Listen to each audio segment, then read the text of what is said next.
rồi bé tôi chụp thì hạt lệ bé tôi chuôn chơi thì trong cái từ ha nó nói chơi tôi tranh cái trận sẽ nó là đây trận sợ chơi võ chỉ muốn chơi cơ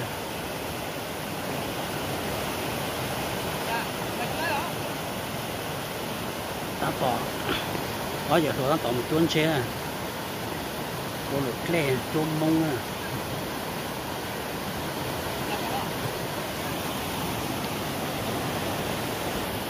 bây giờ ta tỏ chuôn luôn mông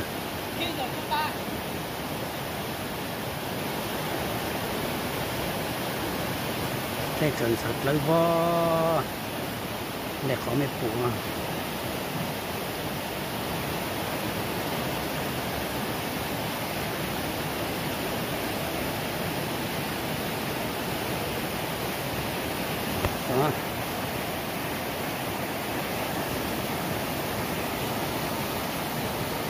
trận sợ lấy võ là khó mệt phụ giờ sẽ chỗ bị kia bé tôi sủa của má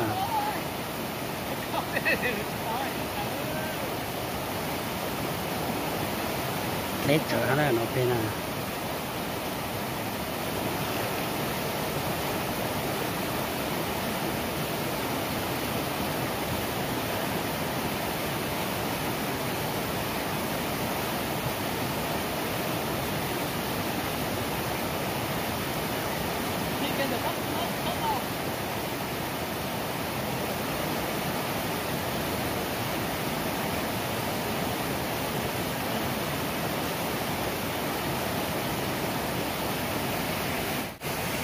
để cho tỏ thì bé tôi sủa của má thì bé mà sủa nó mới sai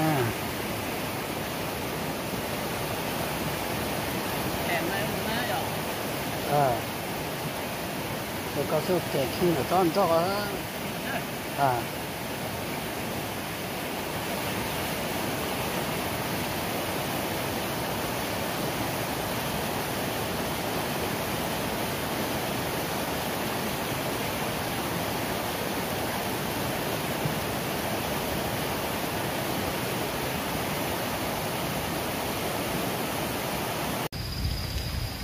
cái tôi dò hàng rộng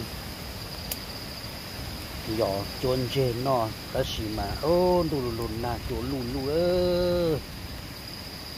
ăn tỏ của chạy nó của món nó nó tới chờ nó tới một dò hàng rộng chế tới của món này nó sẽ cái bây giờ bây giờ chẳng có tỏ bây giờ chẳng quy tốt tu sang đánh ra nó tàu đi đấy vậy là nó là tết từ lúc nó chạy xuống lên nó sẽ mà nó là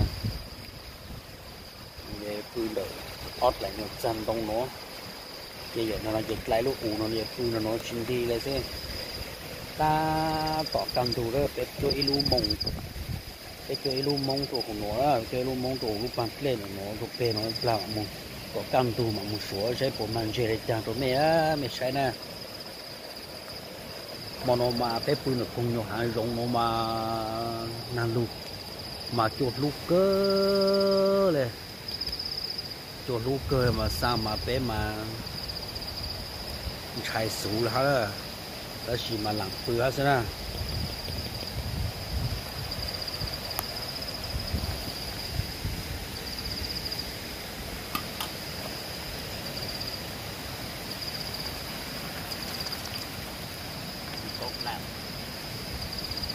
nào lúc suốt có số lên là ha là giờ nó mà phơi đi tao long phơi thôi nó nó mà đi lên cần rủ cái trở chạm lấy vỏ cái tim mông cái to xa lên nó mà một bản mông muốn chơi cảnh từ đó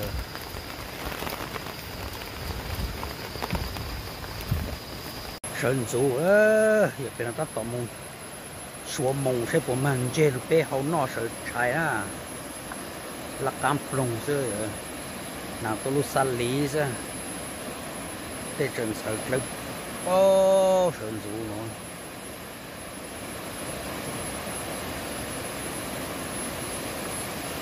cho số mông nó sẽ bồi ổn hơn chứ thì cái nó tất cả nó sơn dù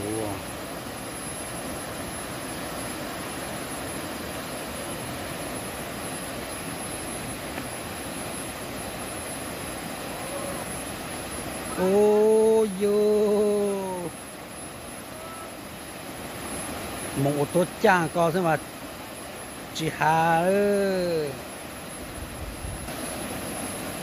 mẹ sẽ mắm lông chỉ mắm chè đấy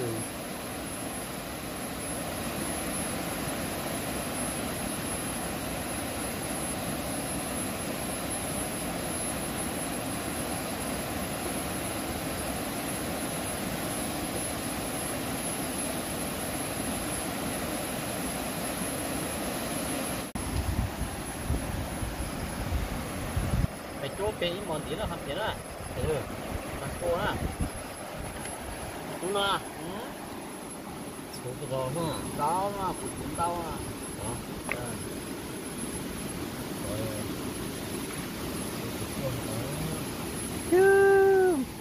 chơi cũng rung thôi ô lên đọc cười nữa tụi phía ơi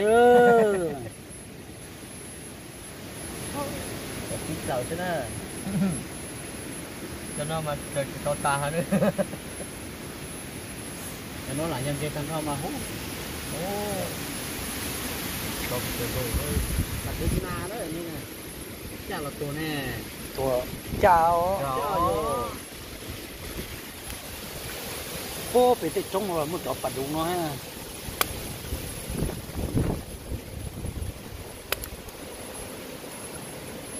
chạy đó nó chụp lấy cái đó ô tôi chẳng cái đó Chụp lệ, nó kêu anh lệ nó kêu.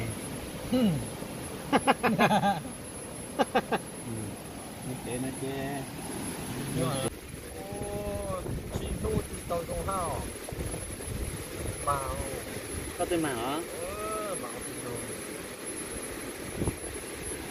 Đấy không? Tại nó để che lấy hồ giấy không? Dân của chị mình dân họ. Nó có nữa lạnh tàu cờ thế nữa nè, muốn cho mẹ sai nè. Muốn chết để tôi xí nè. Đục nè. Nó nè.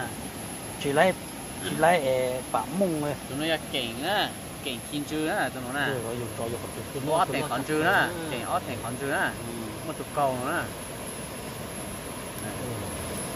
Nó lên nó nè. cho nó yếm lo cho chơi bả kinh khi này nè cho nó nè Nó khổ là tao nè. Bả kinh khi này nè bả kinh khi con à. ô lấy lẩu cười nữa đúng à. Hả? Ó tụi chặt thấy ó tụi cá mà muốn lục chi cho tụi chặt nè. Cháu chỉ nè tụi nó nè. cô phụ nó sắp của Cháu chỉ nè, cháu chỉ cháu luôn nè. cháu chỉ lê hàng rong á mua ô của tôi mà Ô của tôi không phải hả? Ô của tôi. số tôi chết nó mà Sao bắt tôi cái tên lú, tao bắt tên lú. Này con nữa. Đó, đại lắm. rong ta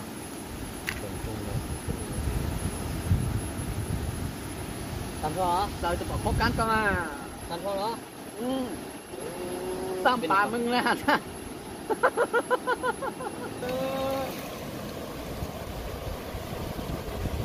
chỉ còn lẩu á Tao có mà bây. chỉ còn Muốn lẩu chồng một thanh con, thả lúc nãy giờ muốn chồng một thanh. có hôm mà bật thân lời sư Tan đi. Chồng một lần chơi một. Đi. Đâu. giờ ôi họ ngàn chế bên nó tu chạy ở tao cản chúa ta xin nó họ chú mà lu lên lu rồi lu lo có mà mẹ ai nhau lâu rồi sao giờ mà chỉ tông bò ha là hả? sao mà giờ mà thu tuột ta á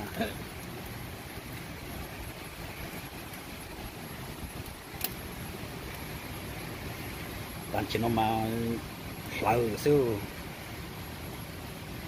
Thành cho nó là ไม่ใช่เลย但是我不考了是，就乱做啥，一成高上手拿了，说红姐比较多的胡子，这一抓些地抓些呢哈。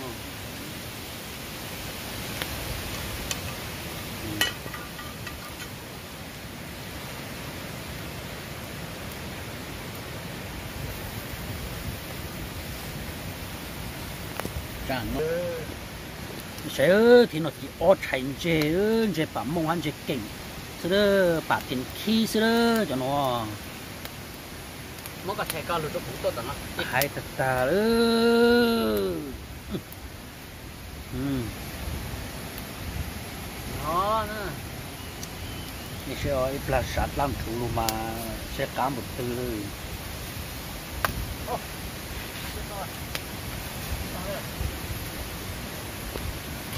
Chính ra nó chế gì hả? Toàn chỉ nó làm chủ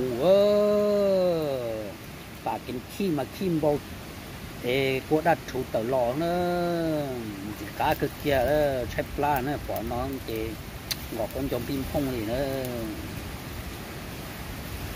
Chính ra có phải ai chỉ có từ sau nữa à từ à có phải ai nữa à thế bất cứ con chả con đó phải chơi lại nó chả chỉ có từ sau đó có kỹ lúc phải chia để chia chết gì thì một bên đó con chế cho bố số yếu chứ hai con số yếu vì sao can gì cũng quá sao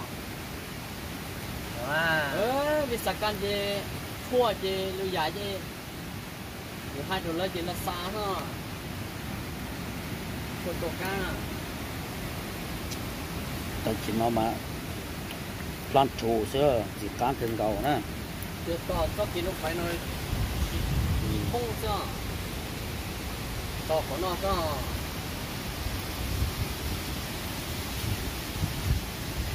cú nhà à cú mà ya cú hai tao xin nó cú con nhẹ thì nó mình chỉ cá ta đó làm chủ su cắt thẹt thẹt bây giờ bên đây mình sẽ học ngõ này nó có phụ chọn chơi tao tôi học bớt sắp bao tôi chọn chơi kinh chứ ô phật lại nó sẽ cô mặt lan chủ lắp lòng sẽ càng thật ta đó à loại ta đó chỉ cho nó chia